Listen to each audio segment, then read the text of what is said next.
Welcome to the IAL International Arena League official YouTube channel.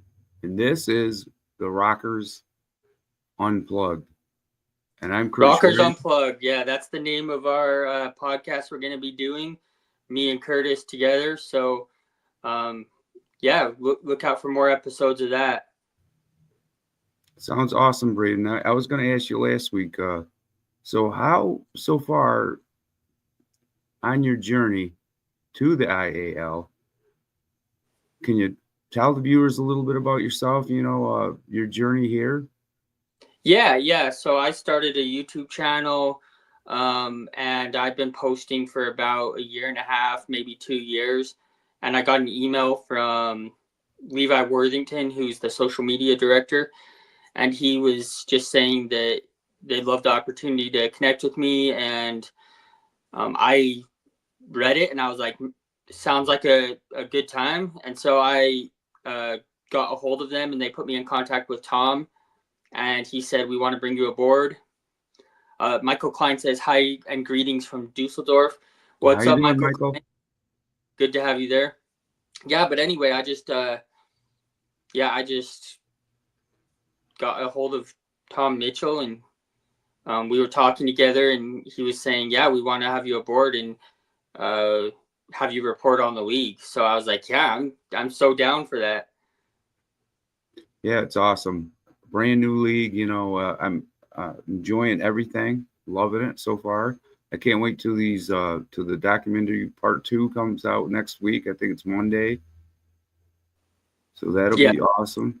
We got players, coaches coming.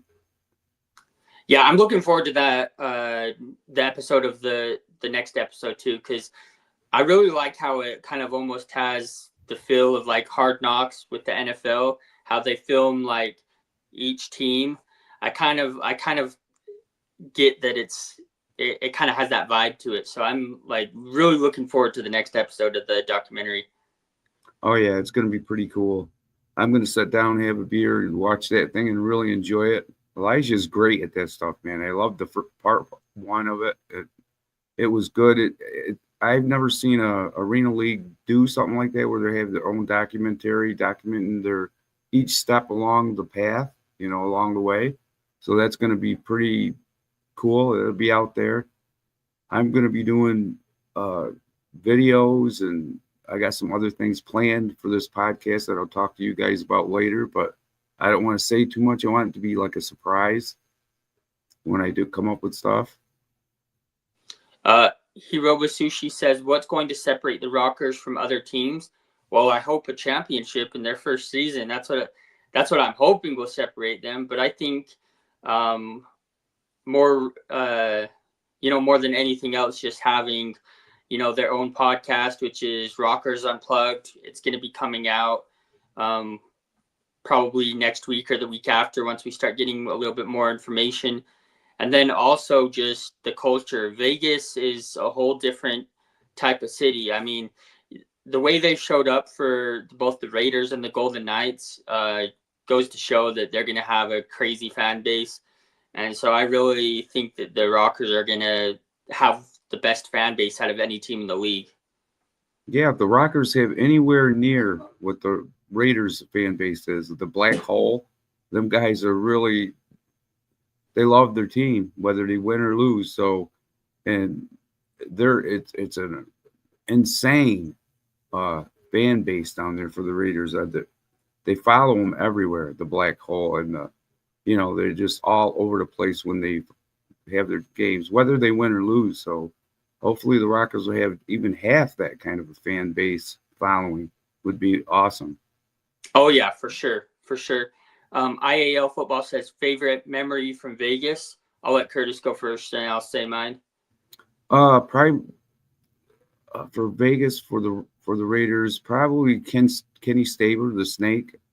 I used to like him, that quarterback for the Las Raiders. Before they were the Las Vegas Raiders, they were the Oakland Raiders. So I watched Kenny Stabler, and the players like that. And I mean, nobody can beat him. He was awesome. He was really a hell of a quarterback. And there's many memories with the Raiders and stuff. as you look back down the road. Yeah, I saw your video on Kenny Stabler. That was a really good video. I liked it a lot, especially because I'm a Raiders fan. So I really liked that video you did on it. Yeah, I try to do something on some of the other ones. I like the Giants, but the Giants haven't been doing too well. I like the Jets a little bit.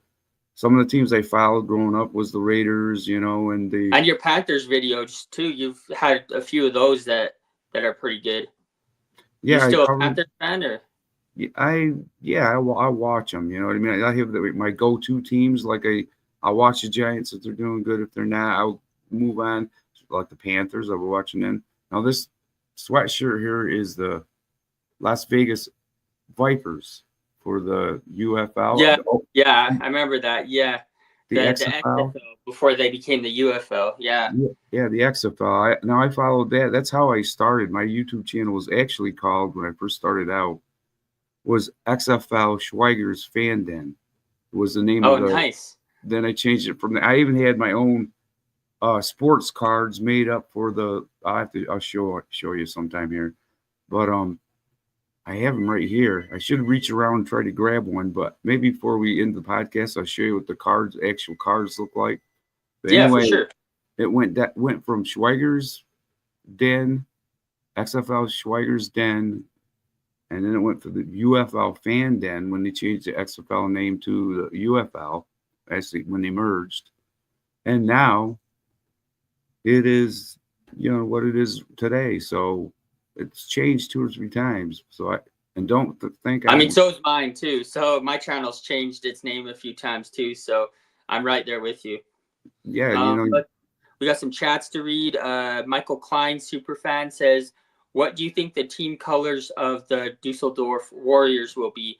Well, so we posted on Instagram all of the team reveals and everything, and it looks to me like it's going to be black and silver, kind of similar to the Raiders of the NFL.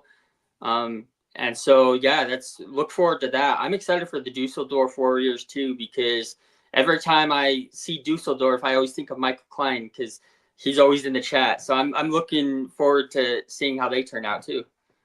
I think they'll be cool too, black and silver. Yeah. I think the European Conference is going to be awesome. I really hope that I can go overseas and report on some games.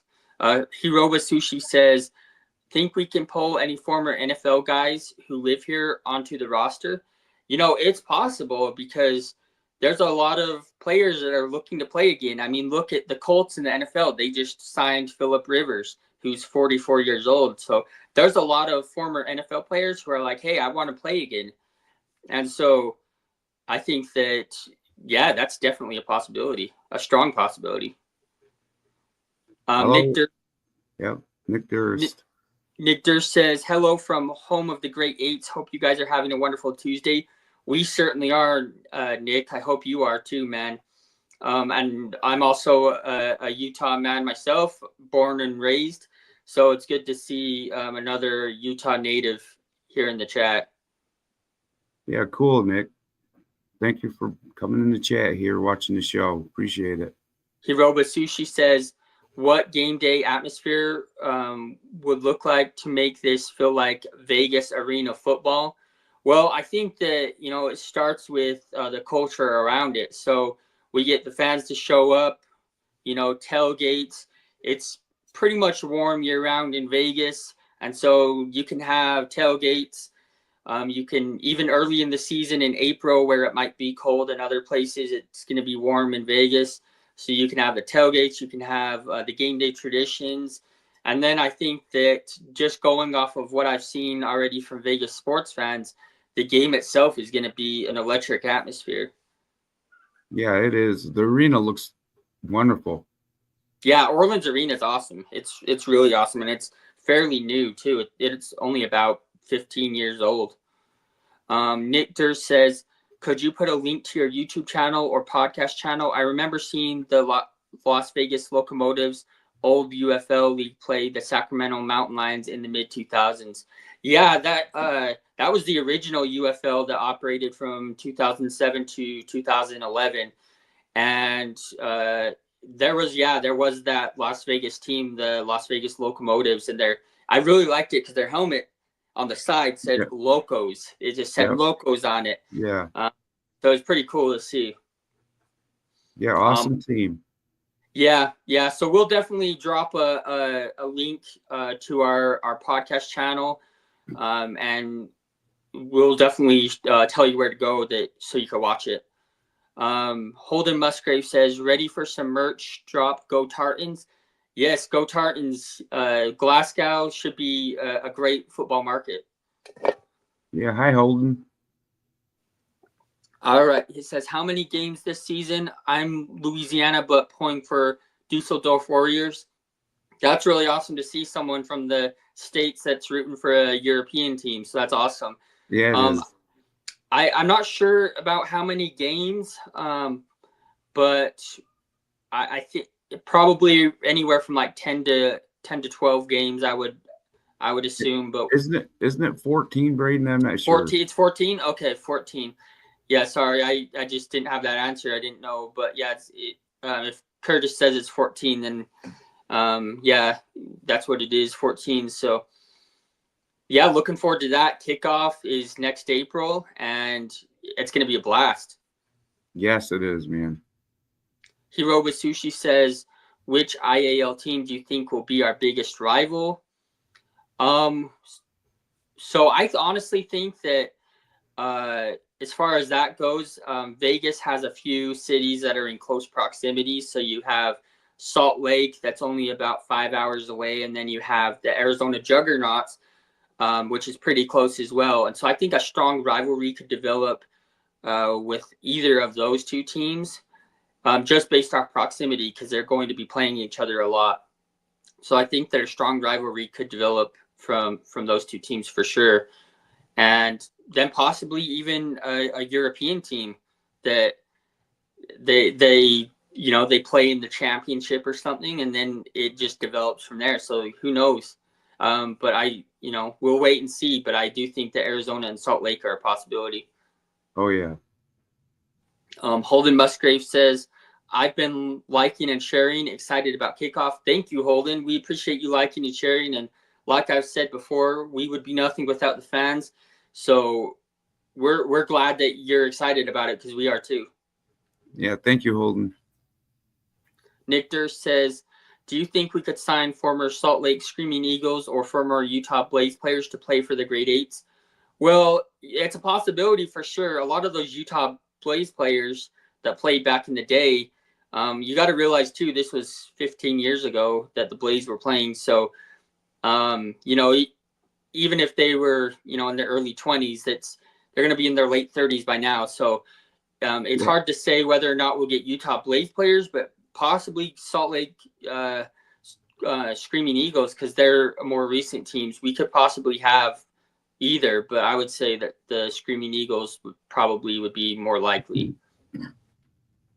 Yeah. Brad Morelli says, what happened with Greensboro? Very disappointed the team not coming here.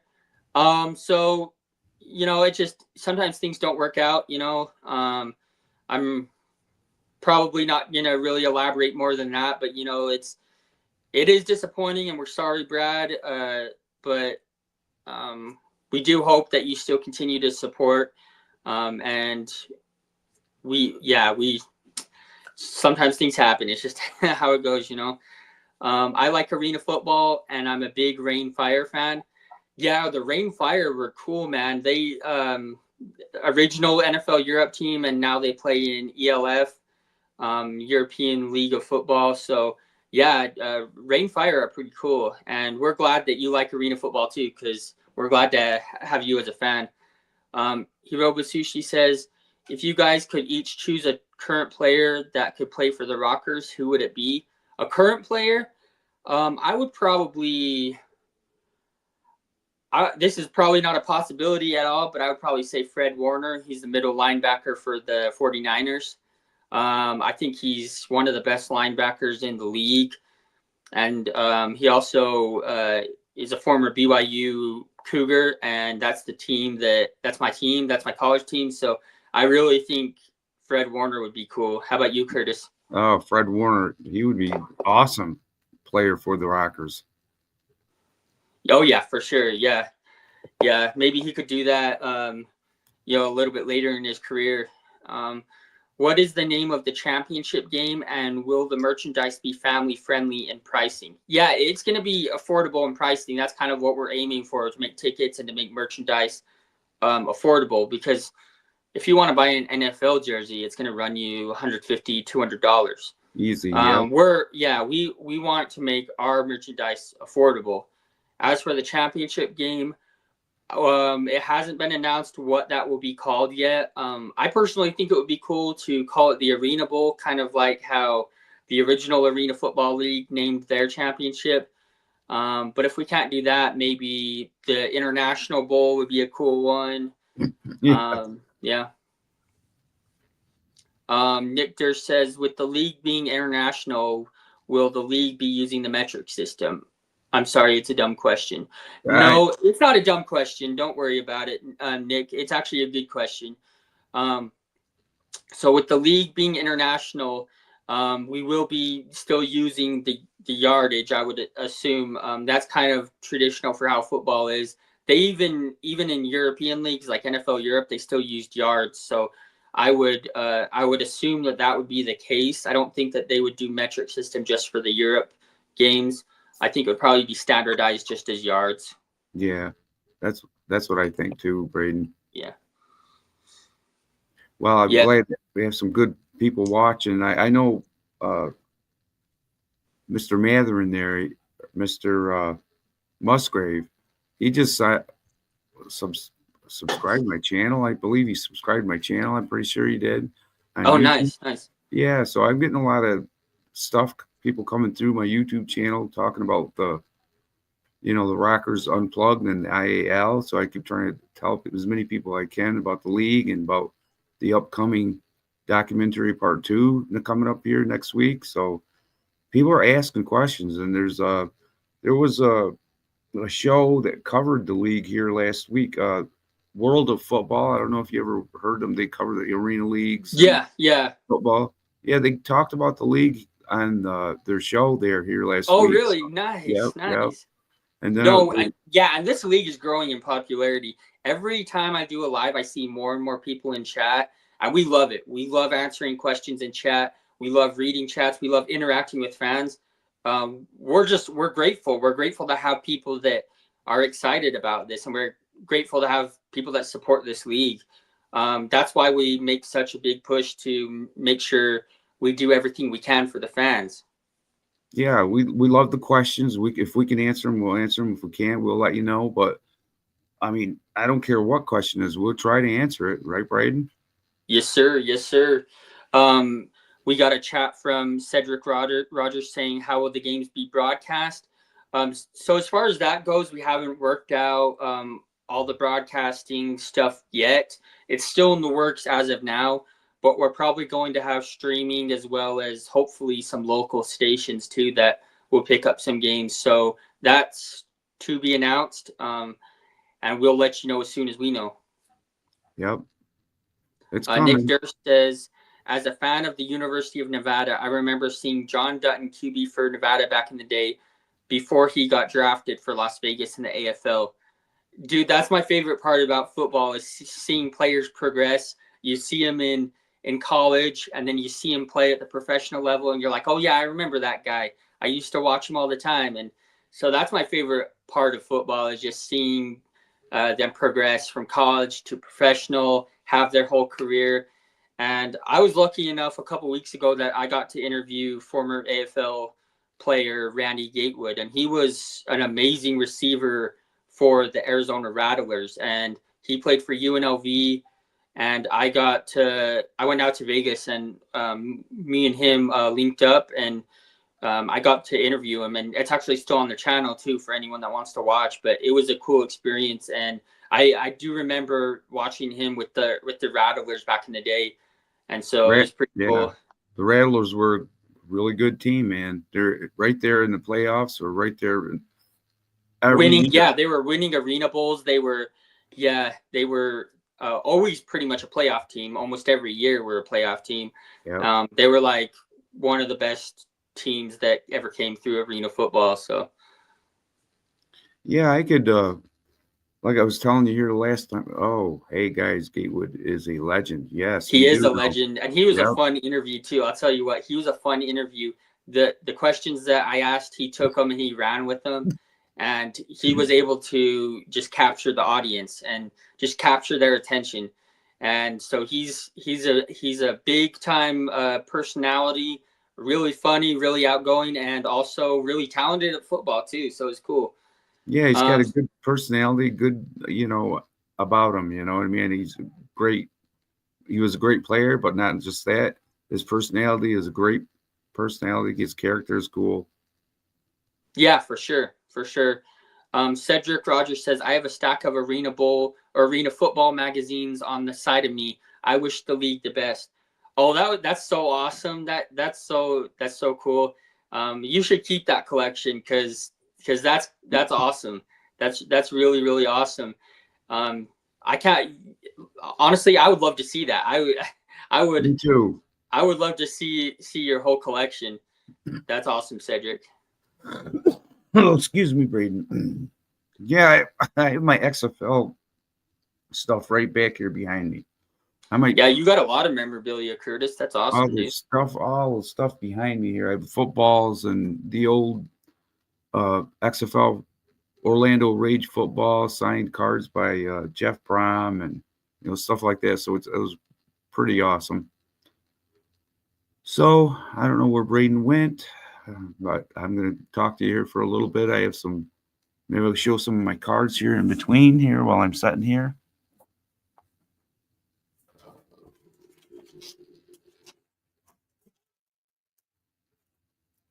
Find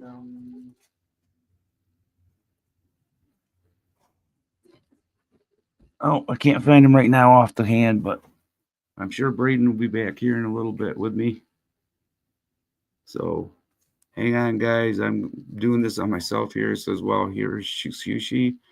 Hot Take Vegas should prioritize local talent over big names from other leagues.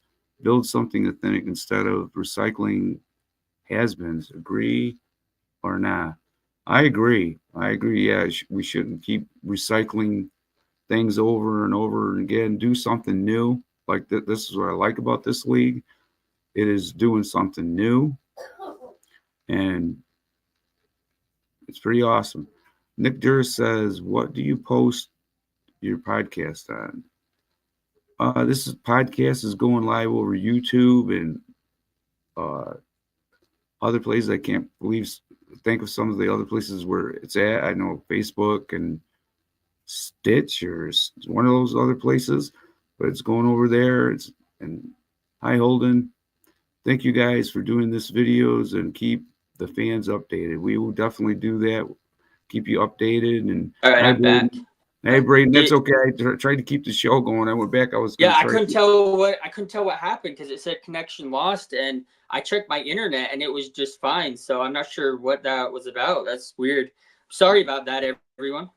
That's all right. I kept going. Got some messages from Holden Musgrave and Nick Durst, and he was talking about the league's recycling things instead of keeping things new. And I told him, I said, yeah, that's what I like about the IAL is that it's new. They're doing everything their own way, and it's brand new. It's not recycling the same old thing over and over and over again, like what the AFL already did or the AF1. And what they did years ago, they're forging their own way. I like that, their own path. Well, yeah, and here's the thing: we're keeping the things that people love about arena football, but we're also experimenting with new stuff that people are also going to love, and that's what makes this league special. It's a blend. It's a blend of both the Yeah, old AFL that you love and know, and then also new stuff too. So it's cool. there's Michael Klein. What's the reception been like for the Rockers in Las Vegas? Can we already see how season ticket sales are going? I'm not sure about that, Braden. Do you know anything about how the? Yeah. So out in Vegas, there's billboards that are advertising for the Rockers. Tom Mitchell went on the radio too to promote it, and Orleans Arena too is promoting the crap out of it too. They're putting putting up advertisements everywhere. People are getting excited for it. Yeah, I'm seeing more people have an interest, like I said, and as I said, I seen other people talking about the league. These other shows who were covering the other arena leagues are now covering the IAL. So I'm just checking them out. I'm seeing what they're saying about the league. Well, like I said, the world of football had a little bit of conversation about the league, and they were talking about they're not sure. They're kind of skeptical a little bit because of the AFL and how that all happened. So some people are going to be skeptical because what happened with the AFL and all that here a couple years ago. So I can see why people are a little bit hesitant. You know what I mean? Holden Musgrave says, check Ticketmaster and Vegas looks to be selling great. Yeah, tickets are going quick, and that goes for all of the teams too. So as soon as your tickets go on sale in your market that you're nearest to, get those quick because, like I said, they're affordable and people already love arena football, so they're gonna go quick, And we want to do everything we can to make sure that we are able to give fans the best experience. So showing up and going to a game is going to be something that you remember forever. It's going to be a one of a kind experience. Oh yeah, it's going to be awesome. I would love to go live down the Orleans arena That would down be there so with you. awesome. Yeah, Yeah, I would I love to go would love live that down too. there. Right Yeah, it would there be live cool in to the go live arena. before a game. Yeah, You know what I mean? it would Right be there. awesome. Oh yeah, I would love that, man. That would be a once in a lifetime thing. But yeah, it was weird. I was going to show you. We have to do an episode where I can show you some of my collectibles I got here from the Vegas Yeah, yeah. Vipers. Yeah, because I covered them guys when they were in the XFL, the Vegas uh, Vipers, when Louis Perez was the quarterback. Yeah, yeah. Louis Perez, the And he went on to spring play for Renegades, yeah, and Renegades, yeah, and he was the MVP of the championship game. yep, he's king of spring or spring king, they call him now. Yeah, He's a good yeah, quarterback, man. that's He's awesome. an awesome quarterback. And I keep Cedric Rogers said Danny White was a great coach. Yeah, shout out Danny White, coach of the Utah Blaze, and also he was the coach down for the Arizona Rattlers too. Yeah, Danny White's awesome. Danny White's awesome. He's also quarterback back in the day for the Cowboys. So yeah, definitely, I agree.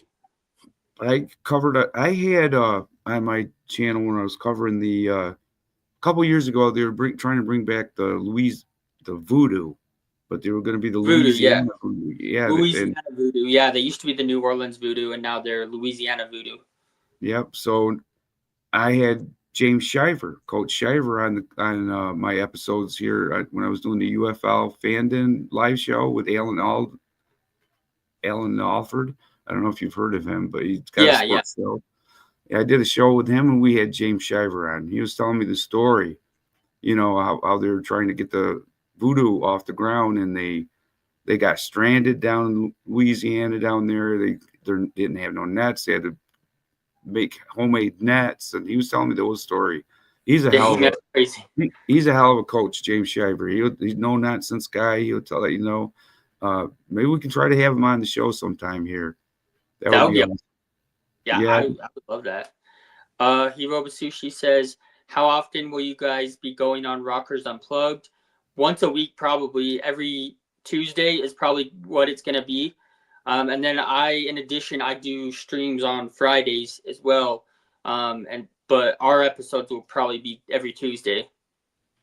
Yep, that sounds cool to me. We'll have a lot of different things going on, videos. Like I said, I'm working on some stuff that I haven't even told you guys yet that I'm gonna kind of surprise you guys with. That would be pretty awesome to come up here and do something different. So yeah, I'm enjoying this, and Yeah, I'm enjoying. enjoying being a part of it too. This is like the first time I've ever worked professionally with a sports league or anything like that, and so it's been super fun for me. Oh yeah, man, I love it. It's going to get better and better as we have coaches and players. You'll get to know the players and the coaches and quarterbacks, and once they get on here, they start telling their stories. How they came to get to IAL, and you know, I can't wait to hear these stories from some of these players and coaches and stuff. It's going to be really, really inspiring, you know? Yeah, for sure, for sure. Yeah, so looks like we're running out of time here, but I just want to thank you, Curtis, for being on there, and thank Yeah, thank everyone you, Brady. who showed up in the chat. Once again, I love reading chats. I love interacting with you guys, and so we appreciate everybody who showed up in chat. Yep, thanks, guys. I appreciate it. Holden, Yeah, all you guys, Nick Durst and Michael Klein, thank you, guys. And we'll be back next week. And keep up the good work, Cedric said. thank you, Cedric. We appreciate it. You guys have a great day.